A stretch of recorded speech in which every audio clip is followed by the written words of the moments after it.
Crown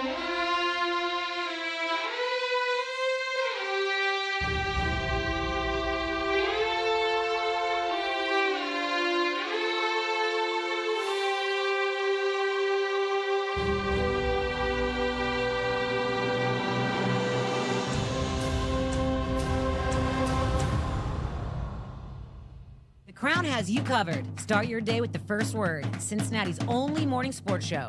Power through midday with the working lunch. Cincinnati business talk that keeps you in the know. Nat tries that for lifestyle around the city. And the Rebound Rundown covers every corner of the college basketball scene in the tri-state and beyond. This is the Crown. Built for Cincinnati. First word for your morning sports. The working lunch for business that hits home. Nat tries that for lifestyle around the city. And Rebound Rundown for college hoops. This city deserves its crown. Watch, listen, subscribe.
Midday in the Queen City, business is booming, changing lives through rapid response and prevention.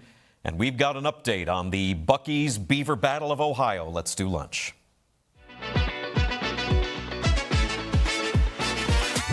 Cincinnati is a city that means business. Fortune 500 company HQs, renowned institutions like Children's Hospital and the Cincinnati Zoo, and letters that everyone here knows: TQL, GE, CVG, UC, and X. It's also a city that's large enough for new ideas to take root and grow. You know somebody who knows somebody who knows somebody, and you're in business. I'm Jack Crumley, and this is The Working Lunch.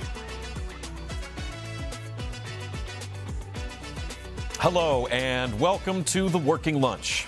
I'm Jack Crumley. This is our hour-long business show here on The Crown, where we bring you updates on the activities of local companies and corporations. We bring you exclusive interviews with CEOs and local leaders, and we try to squeeze in a bite to eat, maybe something to drink before you go back to face the afternoon. Glad to have you here. Cincinnati business headlines presented by First State Bank, built on belief, committed to doing right by our communities. First State Bank offers checking, savings, and mortgage services all from your phone. They believe in this community and they believe in you. Visit fsb4me.com. That's First State Bank, member FDIC, and equal housing lender. A little more information has come out about the abrupt closure of 80 Acres Farms. According to the layoff notices that the Hamilton indoor hydroponic startup filed with Ohio and other states, it did have a potential buyer standing by, but like so many primetime Bengals games, the deal fell apart on a Sunday night. 80 Acres announced that it had no choice but to shut down on Monday. No idea who that potential buyer was. 80 Acres Farms had facilities in Hamilton and in Florence. It also had a research arm in Arkansas. It bought other vertical farms in Colorado, Georgia, and Texas. And it acquired an Israeli biotech company as well. Then it also merged with Solely Organic in Virginia just last year. That is a lot of expansion in just a few years. And I wonder how much of that played a role in this whole thing. Also, 80 Acres had to be running with a bunch of overhead. This was indoor farming, so lots of light and electricity. We know how electric rates are up. Cost of water, software to run the farm. Also, if you saw 80 Acres products on the shelf, you know that they were about $1 more than other produce. And with inflation up, gas prices up, I have to think that potentially affected their sales. Potentially. The layoffs at 80 Acres Farms are happening now into mid-August. Meantime, anybody got $1? Rodney, got $1? The Camp Washington Urban Revitalization Corporation is putting out the word: 4 parcels of land for $1 to the developer that wants to build on some land that's near the intersection of Hopple and Meeker, right by the Hopple Street Viaduct. CWURC is putting out the RFP, that is, request for proposals, from qualified developers looking to do something with those 4 vacant parcels of land. They're looking for multifamily housing, mixed use, cottage court models, row houses, mixed income housing, maybe light manufacturing, something that would fit in with the community vision in Camp Washington's neighborhood plan. For what it's worth, it is just down the street from Camp Washington Steak and Lemonade. Just something to keep in mind. The neighborhood is looking for someone to deliver in about the next 2 years. Mad Tree Brewing is putting out a save the date. No, we are not getting married, but I tell you what, that Thunder Snow, it's a good beer.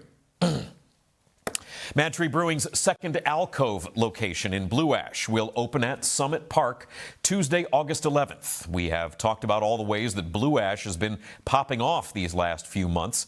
Alcove Summit Park will serve lunch and dinner 7 days a week, brunch on the weekends. And, you know, with all that greenhouse decor and the bistro atmosphere of a Mad Tree alcove, that place is going to be hopping for weekend brunch. Alcove Summit Park, also going to be close to Mad Tree Parks and Rec. That opened just last year. A lot of activity going on in that area. Do we have a look at the food? Do we have the... Ooh. Okay, yeah. That looks nice. I did a birthday dinner at Mad Tree's original alcove spot in Over the Rhine just last year. It was great.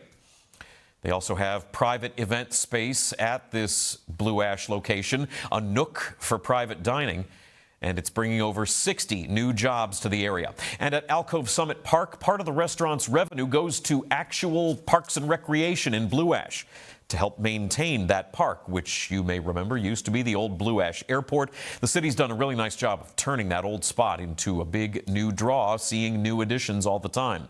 Again, that opens next week. We've got headlines about honors going out as well. The Gehring Center for Family and Private Business at the University of Cincinnati, which offers programs and resources to businesses, announcing honorees for this year. They've also inducted Jeff Weiler family into its Hall of Fame, recognizing more than 50 years of entrepreneurial leadership and community impact. That's a new honor for Weiler this year. We talked about just earlier in the week. Jeff Weiler was named a 2026 Great Living Cincinnatian by the Regional Chamber. The Gehring Center also named other businesses and honorees not part of the Hall of Fame, just honorees in general, organizations that demonstrate excellence in planning, sustained growth, innovation, leadership, and community impact. Those include, but are not limited to, HBH Holdings, Perfection Group, WSA USA, Riverside Electric, and Junk King. And I believe we have plans to put Junk King on the show later on this month. Stay tuned for that. Also, NKY Magazine's 8th annual NKY Business Hall of Fame is next Wednesday, celebrating local leaders who've shaped the region with lasting contributions in economic, cultural, and civic endeavors. This year's inductees: Rich Bainey, retired from EW Scripps. Bob Hoffer is partner at DBL Law. Bob Heil of KLH Engineers and Launch NKY Center for Civic Leadership.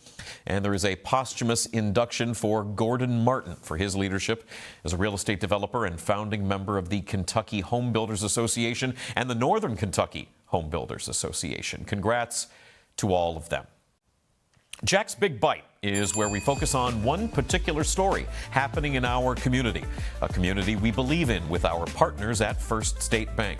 Stop into one of their local branches or visit online fsb4me.com to access all the helpful tools and services at First State Bank, built on belief and committed to doing right by our communities. For today's Big Bite, presented by First State Bank, we are staying in the nonprofit realm today as the CEO of Women Helping Women, Kristen Shrimplin, is my guest. She has made the case that gender-based violence is a workplace and an economic issue. She's partnered directly with different employers, including the city of Cincinnati and the Bengals, in order to address that concern. Women Helping Women was founded in 1973 by University of Cincinnati students, founded out of a frustration with the lack of support for survivors of sexual abuse, rape, and intimate partner violence. It began as a single crisis hotline that operated out of a room with a cot. Today, Women Helping Women operates as a leading crisis and support organization. This is a look at the group's impact in 2025. 21,000 calls to that hotline, 1,700 hours responding in hospitals, over 6,000 court services, and more. All of this for a 5-county region: Hamilton, Butler, Claremont, Brown, and Adams counties. Along with dozens of active volunteers who work with dozens of folks who are on staff to answer calls and texts to the hotline and put in those hospital hours and provide those court services, Women Helping Women knows the role that money plays in this kind of crisis support. $1.7 million over the last 2 years to help victims move out, change their locks, pay for groceries or baby supplies. Much of that is on the response side, but prevention and empowerment also big parts of the group's programming as well. Take a look at this. As a mom of a 4- and 7-year-old, Chloe and Kai, I just want a city that they're proud to be a part of. My vision for Cincinnati is to create a safe and healthy community with a loving environment where kids can be kids. I envision a future where all of our children will have the freedom, resources, and support to realize their dreams without limitation, live life to the fullest, and journey to joy. The children of Cincinnati deserve a future where they feel comfortable to be themselves and empowered to help those around them through empathy and education. The future of Cincinnati is bright, a place where everyone feels a sense of belonging and hope. I see a city where all of our youth feel safe to create and are empowered to build a nonviolent, equitable, and just future together. That's a Women Helping Women video clip from just a couple of years ago. Shout out to friend of the show, Barbara Turner, there on the video. The Prevent and Empower program is an evidence-based, award-winning curriculum program that partners with over 5,500 young people in dozens of schools. Women Helping Women data show only a third of teens who were in an abusive relationship ever told anyone about that abuse. And students who are abused by dating partners are twice as likely to get C's and D's in school. They're also more likely to just drop out. But the group says with that program, 95% of students say they're confident setting boundaries. 97% say that they're confident in recognizing what's a healthy relationship and what's unhealthy. All of that, the hotlines, the support, the prevention programs, relocation, emergency response, and more, it all takes funding. And in their latest reporting, Women Helping Women is putting to use the vast majority of the money that it has to work with. You can see there, most of that on the pie chart is grants from the government. We do know that things there have been changing, some headwinds blowing when it comes to government funding. But look on the left of that graph. You saw it there. About a third of their funding comes from, there it is, about a third, 32%, individual contributions. That is grassroots fundraising. Over 9,000 survivors as part of that latest impact reporting. We're going to talk with all that and more with Women Helping Women CEO Kristen Shrimplin coming up after this. We got to take a break. Come back, though. We got more Working Lunch coming your way. Some stocks of local interest. You are watching The Crown. Stick around.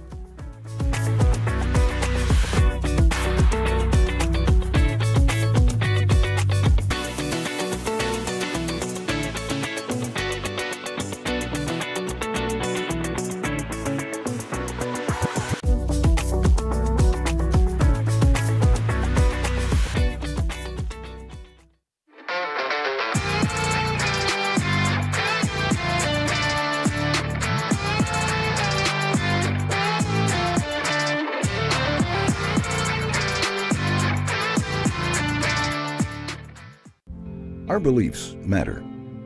They're reflected in our words and actions. At First State Bank, we believe in treating people well, and have since 1884. Listening, caring, looking out for each other. It's what people deserve. It's what a real local bank does. While lots of things have changed over the years, our belief in you hasn't. First State Bank, built on belief.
My name is Jack Crumley. I've been covering news in Cincinnati on the radio for the last 20 years. I grew up in Northeast Ohio, but Cincinnati has always felt like home since day one. I've seen so many things accomplished here, and now, with the Working Lunch, I get to write, read, and talk about them every day. Hard-working people with a drive and a dream. Innovative ideas that help shape this city. Cincinnati is a great city, and I'm excited to tell you about it every day.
Welcome back to the Working Lunch. I'm Jack Crumley. I am joined now by the CEO of Women Helping Women, Kristen Shrimplin. Kristen, thank you for coming on the show. First off, I have seen you for months. We both are members of the Redheads with Glasses Club. That's right. I've seen you at the monthly meetings for a long time. Yep. I'm glad you had time to come on the show. Thank you. I appreciate it. Happy to be here. Thanks for inviting me. Yeah, glad to have you. One of the things I wanted to ask you about when it comes to your organization, and not just because this is a business show, but I think it's really interesting messaging. I've seen some of the messaging that you guys have out there on social media about the idea of investing in women, investing in survivors, investing in women, with the concept of investing being, seeing something that you believe in and then, putting effort into it in order to produce a result. And I think that's a really interesting piece of messaging for your organization. Yeah, and it goes beyond messaging. It's really about action. Right. So I think culturally we can look across a nation, we can look across this region, and we can say we believe survivors. Survivors just need to come forward and say their story. Tell us what happened. Go report it. Well, after that, right, and if they do all the things that we say they should do, what are they left with in terms of action and how a nation, how a region wraps its arms around them and invests in them? Yeah. And there's a lot of different ways of investment for that. One can be in safety, support, empowerment. But also at the end of the day, we are very clear on when there is no economic safety, there isn't safety. Mm-hmm. And so that's very important for us when we say believe survivors and invest in survivors. We have to couple that with action. Yeah, in looking through your impact reporting and sort of going over that intro segment that we did, the idea of having funding specifically for relocation services and being able to have locks changed. That's right. I think that's some maybe nuts and bolts stuff that maybe doesn't occur to people looking from the outside. 100%. So imagine this. One of our advocates shows up with law enforcement at 3 in the morning. Yeah. Our advocates are providing you safety, meeting your needs in the ways that you tell us. But you are saying, you know what? Once my abuser gets out of jail, if they even go to jail, I don't have enough money to change the locks. Right. I don't even have enough money for a Ring camera. So we started hearing a lot of that during the pandemic, and we thought, people literally, just not by the violence are they trapped. They don't have a one-arm reach to $70. They don't have a one-arm reach to flexible cash. So we started thinking bigger and better and what could be possible. We show up on scene, we answer the hotline, we go to the hospitals, we work on campuses, we go to the courts, and time after time, survivors are in danger and they do not have the economic means to mitigate that. So that's where we changed the way we operate, and we started thinking like a foundation. Yeah, well, and I know that we saw rates of violence go up in those early, that first couple of years of COVID, and then violent crime stuck around after that. And how much of the idea of maybe not having that real basic economic wherewithal, like you said, $70, how much of that influences somebody to go with a better the devil you know kind of thing, to not want to upset the apple cart? Absolutely. If my economic stability, a roof over my head, is tied to the person who's making a choice, and it is a choice, to violate and traumatize and commit violence against me and our children, I got to keep a roof over my head. And so that's why we know quantifiably survivors are the strongest individuals that we know. And they are constantly trying to mitigate that violence. And it's inherent upon our systems, an entire ecosystem, to say, as you're trying to mitigate the violence, and as you're with an advocate, and as you're going to court, and you're working with law enforcement, and maybe you're working with prosecutors, we have to show up to give you some viability economically. And that's why we leaned in very strongly to eviction prevention, to rent, to utilities, to car repairs, to medical bills. Yeah. I mean, think about inflation, right? The consumer price index right now is about, as of probably June, we're at 4.2%. Yeah, everybody's paying more for everything, basic stuff. Everybody's paying more. The feds want us at 2%, when we're at 4.2%. The vast majority of survivors we serve are 200% below poverty. They don't have access to cash. They're trying to buy eggs that have gone up in price. And they're trying to deal with the economic burden of violence. So that is why, going back to the tagline of believe survivors and invest in survivors. And we're very grateful to philanthropy and others who have shown up in this space and say, activate this cash quickly so that we can keep people, get people to safety. You talk about sort of pivoting the thinking for your organization and thinking about things more as a foundation. Right. Was that the genesis of a lot of these different programs that may be a little bit newer? You guys do, like we said in the previous segment, the rapid response and being able to be there when somebody needs you in a given moment. But then also there's prevention programs and working with law enforcement. You guys have a program called Divert, which is a law enforcement partnership. Is that one of the newer ones? So Divert's been around since 2018, so it's been about 8 years. What our agency has done time and time again is when there are horrific pain points, we have to think differently.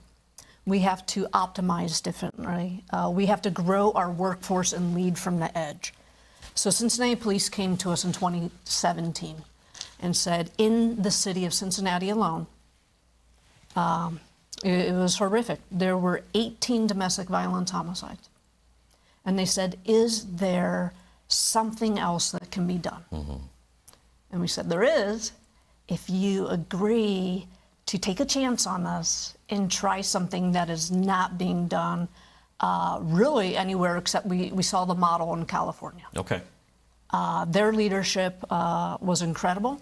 And they said yes. So that is how Divert started. We launched it on a seed investment of $100,000 in 2018.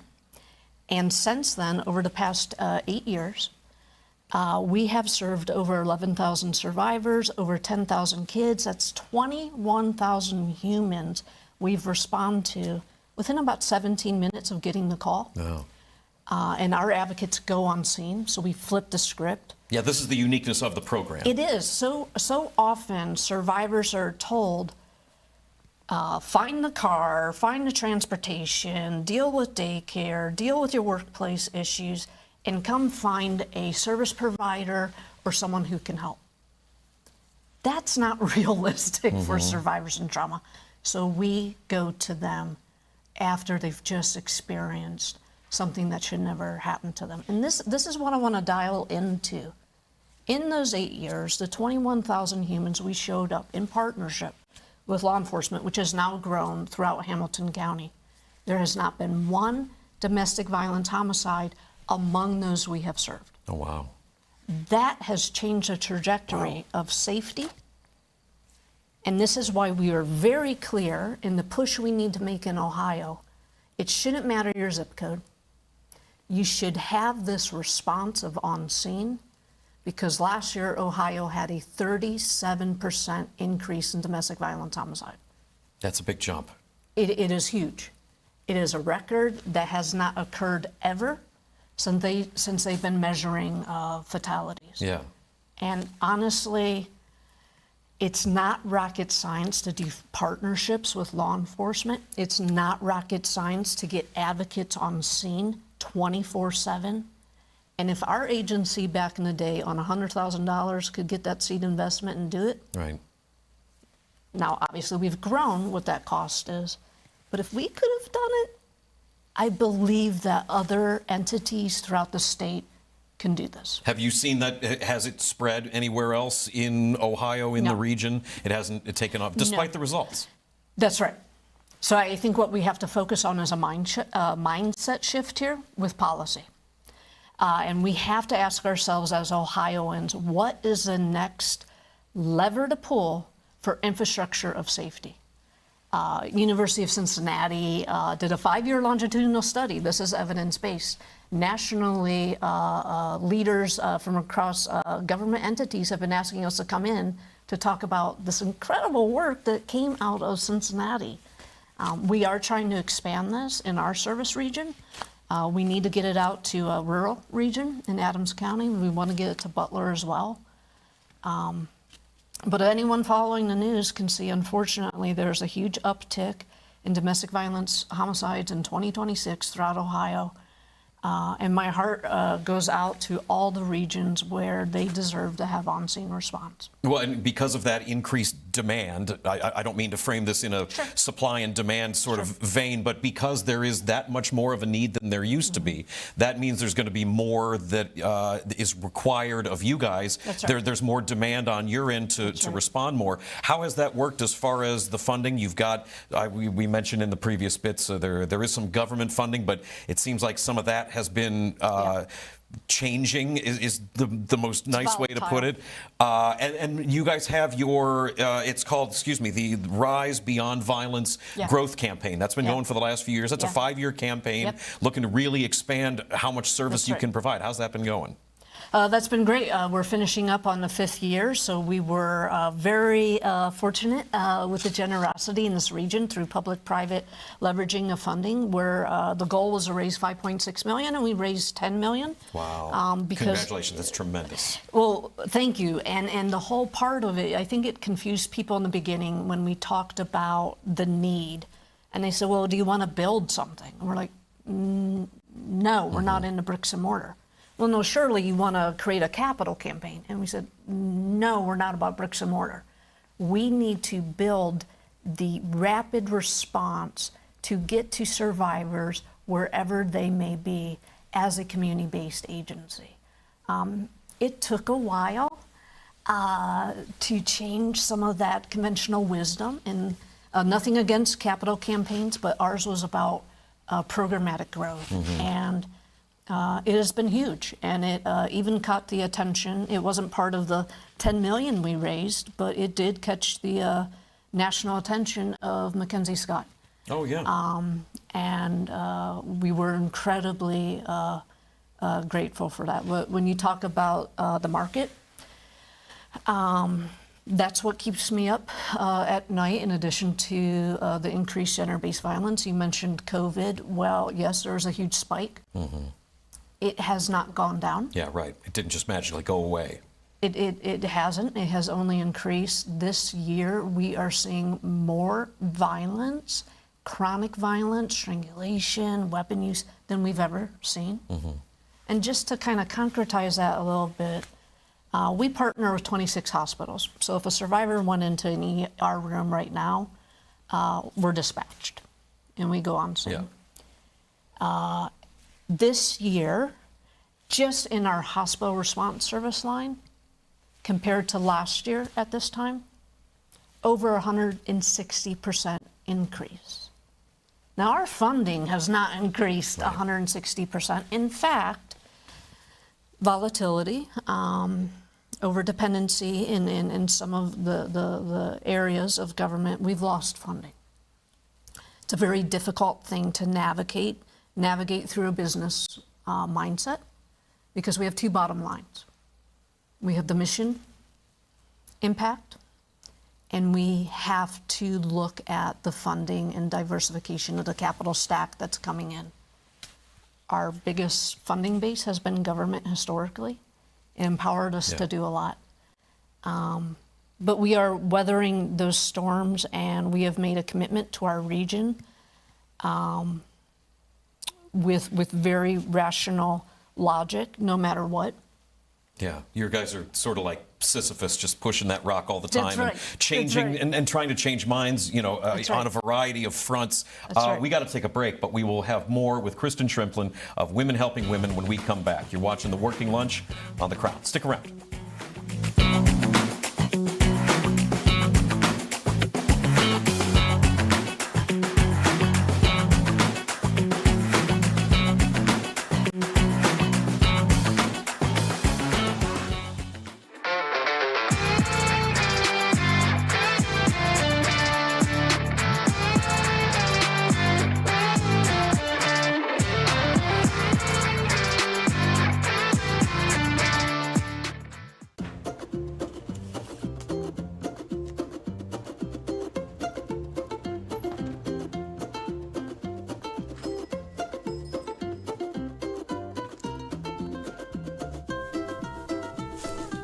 Okay, who are you? Well, you have a First State Bank checking account, so you'll be getting cash back whenever you use it. Oh.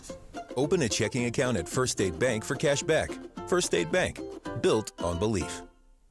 How did you get in here?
What is The Crown?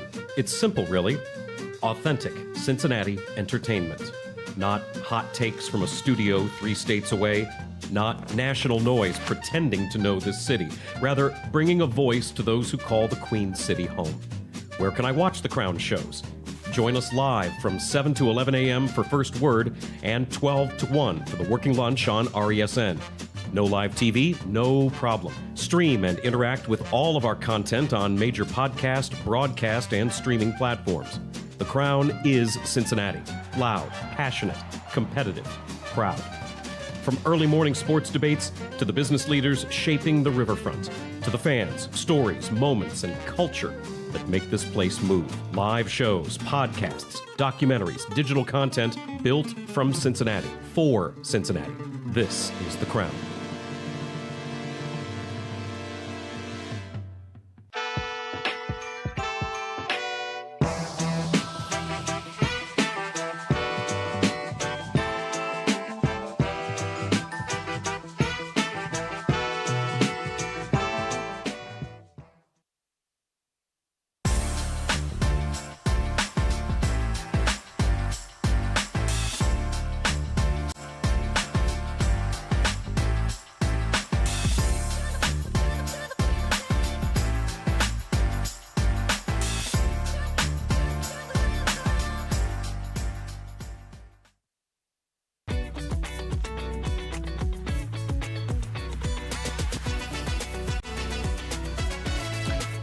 Welcome back to the Working Lunch. I'm Jack Crumley, joined by Kristen Shrimplin, who is the CEO of Women Helping Women. Kristen, this is an organization that started in the 70s. That's right. College kids that just wanted to have it and who were sleeping on a cot to be able to work in shifts to answer the phone.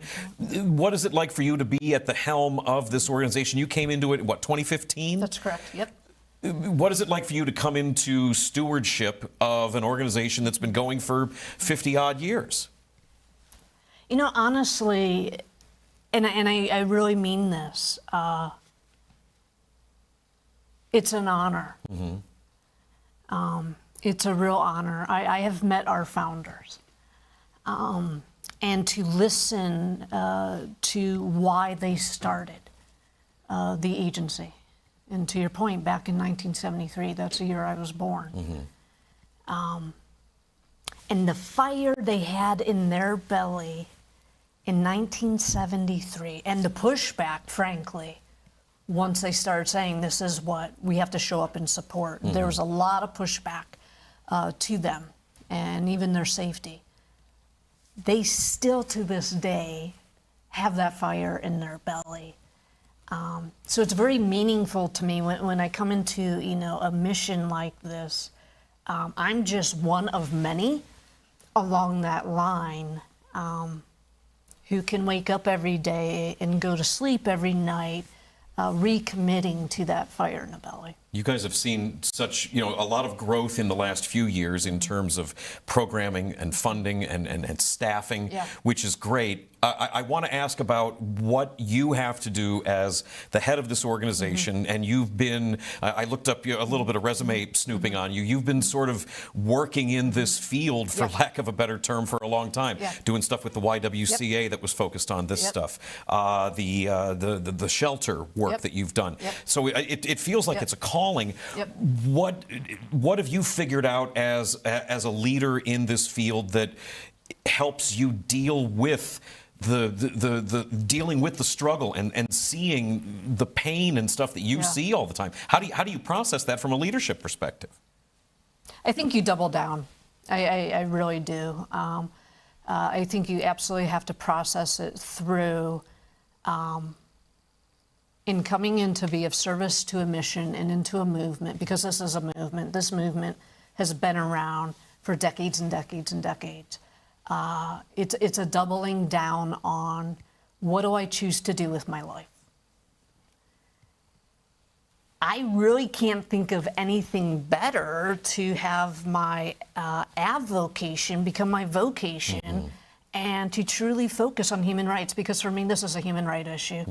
It's very easy for me to see the line of what is just, what is right, what is about accessibility, what is about equity, what is about safety. And it's very easy for me to see the line around where we need to go, because survivors have been told time and time and time again, either they haven't been believed or they haven't been supported, or when they have been believed and supported, they get a little bit. And that should feel like the relief. And this is where I'm very grateful to be at the agency and in this region, because we do not abide by that. This is not about just being victimized. This is not just even about surviving. This quantifiably has to be about shifting our mindset for thriving and abundance. And I also frankly think that is a little wackadoodle for folks in the nonprofit sector to understand. Because we've been fed hook, line, and sinker, a whole history telling us, no, you exist based on the generosity of others, and so you should be happy with what you get. Just take crumbs and be grateful for it. And when I came to Women Helping Women, I was very clear. We're going to run this as an entrepreneur. We are going to do this as a startup enterprise, despite how many years we've been around. And we're going after investment after investment after investment, because we attach our vision to abundance and growth, not just for survivors and their families and their children, but for this region. Because, and this is where I'm really grateful, to be sitting with you today. This is a business issue. The impact, the cost of domestic violence in this entire state, it's a $1.2 billion issue. Yeah. 1.2 billion. In terms of lost productivity, in terms of medical bills, in any variety of ways. That's exactly right. And when you think about this region, and I know we're having a lot of discussions in this region around what can we afford to pay for, what can't we afford to pay for. Gender-based violence is disrupting our region up to the tune of $150 million. Again, the same metrics: workplace, health care, loss of productivity. And then when I think about the workplace, and we're so vibrant in Cincinnati, we've got this beautiful skyline. Well, guess where survivors are? They are in the workplace. It's a workplace issue. It is a huge workplace issue. Survivors are missing, on average, because of domestic violence, sexual assault, 8 days a year. 60% of survivors in the workplace are losing their jobs because of the violence. 60% are saying their performance, it's not good. They're physically there, but they're not there. Right. And the part that really concerns me, because this is where I think we can really wrap our heads around this from a leadership lens, 44% of employees know that they're working right next to a survivor. And so how can we empower them to hold that space and to feel safe at their workplace? And the good news is, again, I don't think it's rocket science. I'm not suggesting that workplaces have to be the experts on domestic violence, sexual assault, but they have to be the experts on retention, recruitment. They have to be the experts on culture. So they could partner around this issue so that all of those metrics can perhaps improve, which honestly, and I don't mean to be like cut and dry about it, their bottom line is going to improve. I mean, it's about finding an avenue that resonates with some. You're talking about changing thinking and changing mindsets. And a lot of that has to do with finding a way in, finding a chord that you can strike that resonates with somebody in order to be like, okay, I get it now. I mean, that's what any sort of nonprofit work and changing mindsets, trying to find the buy-in. So is that messaging something that you have brought to the organization since the stewardship of it? We've seen quite a bit of growth, I think, under your leadership. So I think it feels like there's a little bit of resonance that's going on there. Well, yeah, and we did. With more to do. With more to do, yeah. We did launch a program several years ago, Work Strong, where we go in and we work with workplaces. We were surprised. I don't know how it happened. Forbes did a write-up on us. And I think it ties in very clearly to what I'm very focused on, in addition to the human rights. It's this economic justice piece and really regional vitality. And what is getting in the way? How do we address those barriers, knock those barriers down, so that we can really focus in greater Cincinnati? Let's keep our the folks we have living here. Let's make this an attractive place for more folks to come. Which is such a mission statement for so many organizations and companies around here. That's a big part. It's a big pillar of this area. And it's a unifier. And honestly, I think I come to that lens because I know what it's like at a younger age to show up to the workplace injured, and my employer saying, bandage that hand, keep it out of eyesight, work the cash register. And there was no discussion. And there was, I didn't even know how to ask for support, but there was nothing. And I walked away, you know, after my 8-hour shift before I went to my second job because my bank account was stripped by my abuser. And when I got to that second job, they saw my injury. And not only did that physical scar leave me with a reminder, that reaction at that time told me a lot at a young age, what I needed to know. And so I know a lot of people think, well, if you're president and CEO, you're focusing on a lot of things. my biggest focus is survivors. And what more can we do so that all of us in this region are equipped to show up, address it, support it, and navigate it. You know, you're taking this argument out into the world with a lot of it. So much of what you guys have and the messaging here is quantifiable data. If A plus B equals this, then this is what we need to do. It seems like you're seeing some results on that. It also seems like it's a never-ending sort of thing. You guys are right now, were named recently a finalist on the Impact 100 list. We had Jenny Berg on the show early on. I love her. Really happy to speak with her about that organization. You guys are in the running here. That gets announced when? Soon? It does. That will be announced in September. Okay. So we got about another month.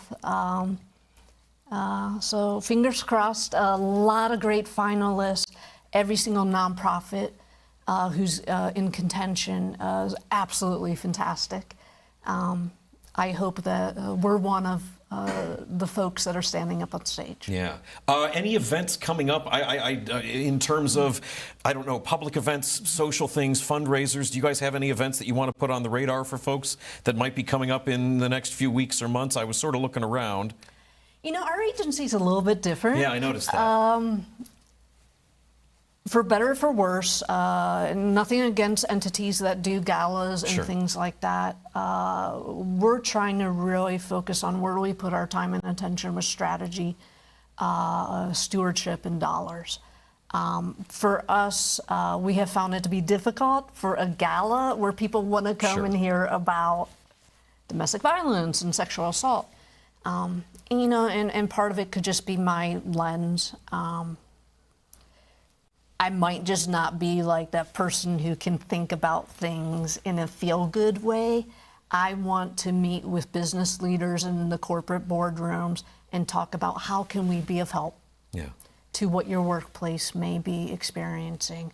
I want to be in the rooms with law enforcement and say, what more can we do? Or with the incredible healthcare industry we have here, and say, we know you're seeing more in the uptick. What more can we lean into? So all of that to say, no, I've got no PR for a special event. It's an organization that is clearly focused on the work, the nuts and bolts effort of the programming, both response and prevention. You heard her talking before about there's no capital campaign trying to build a building. It's about the work, and that's clearly what you're focused on. WomenHelpingWomen.org is the website. That's correct. Kristen Shrimplin is the CEO of Women Helping Women, doing a lot of work in the community, an endless amount of work in the community and growing from there. Kristen, thank you for coming on the show. I appreciate it. Thank you so much. Thanks very much. We got to take a break. We got more Working Lunch when we come back. Stick around.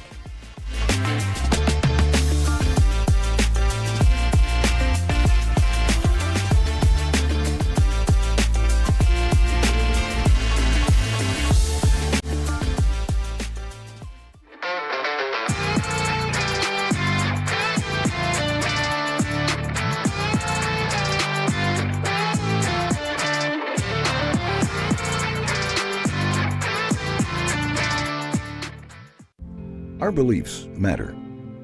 They're reflected in our words and actions. At First State Bank, we believe in treating people well, and have since 1884. Listening, caring, looking out for each other. It's what people deserve.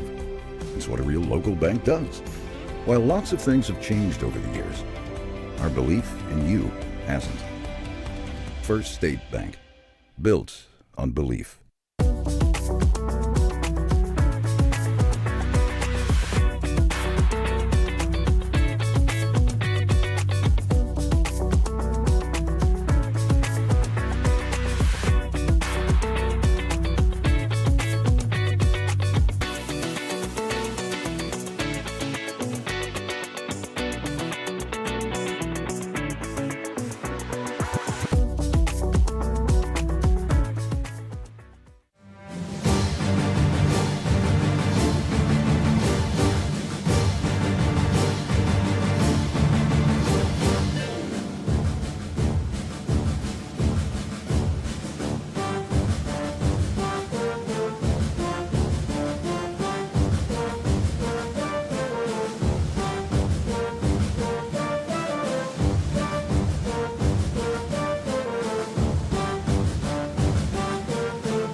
This is the Rebound Rundown.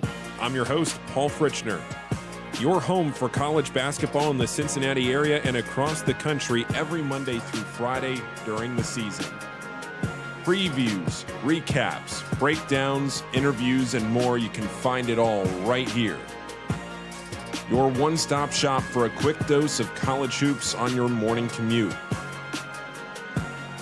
Make sure to subscribe on YouTube and wherever you get your podcasts. Hi, my name is Natalie Jones, a Cincinnati native, and I have been in media for about 10 years now. Formerly on the radio here in Cincinnati, I grew my love and obsession with finding all things fun in Cincinnati and have now made it my life. I'm originally from the west side here, and then I've pretty much been a downtown girl ever since college. But I did leave for 7 years, and during that time, I really grew and harnessed and cut my teeth doing stand-up comedy in Los Angeles, learning how to ski in Colorado, and now I'm back here in Cincinnati, driven by curiosity and grounded by family.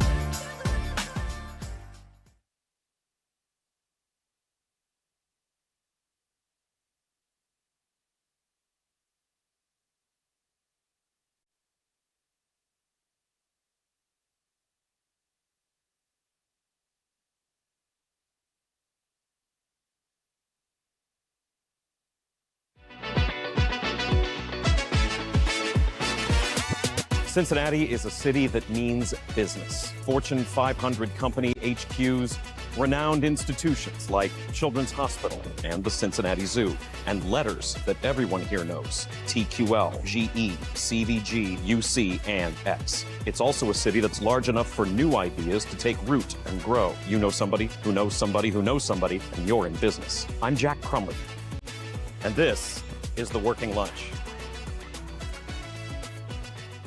This is The Working Lunch. We are wrapping the show up today on a Thursday, moving right along. Couple things I wanted to let you know about. First off, a big update in the Bucky Beaver Battle of Ohio.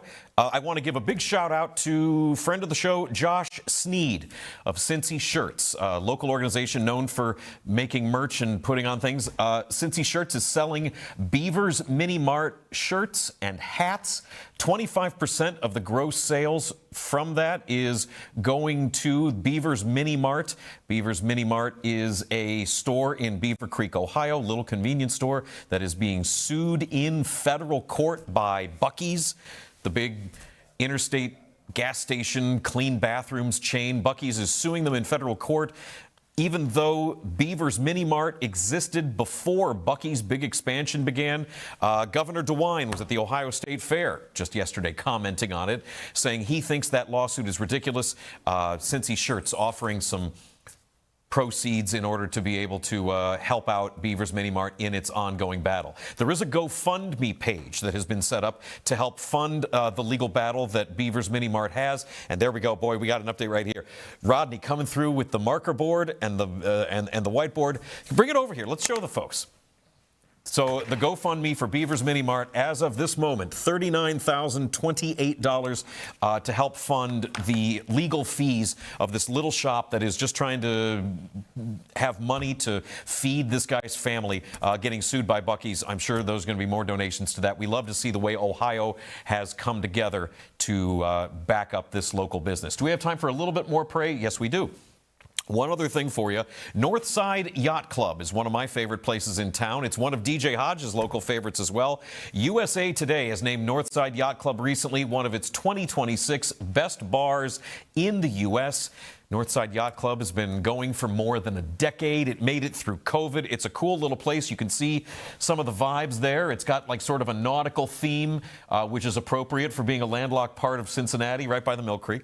Also a punk rock vibe. They do these really cool little menu things where they team up and they'll put things on a rotating menu that take off different things. They did a team up with Nihilist Arby's, which is a really funny Twitter account back during COVID, to make roast beef sandwiches and curly fries. We like Northside Yacht Club very much. Shout out to them. They got great wings. They got a cool menu. Hey, that's our show. I want to thank Kristen Shrimplin, who is the CEO of Women Helping Women. You could see for that interview there, she's very focused on doing the work and trying to let people know about all the work that's going on. But we got to get out of here. We're back tomorrow. Big Friday show.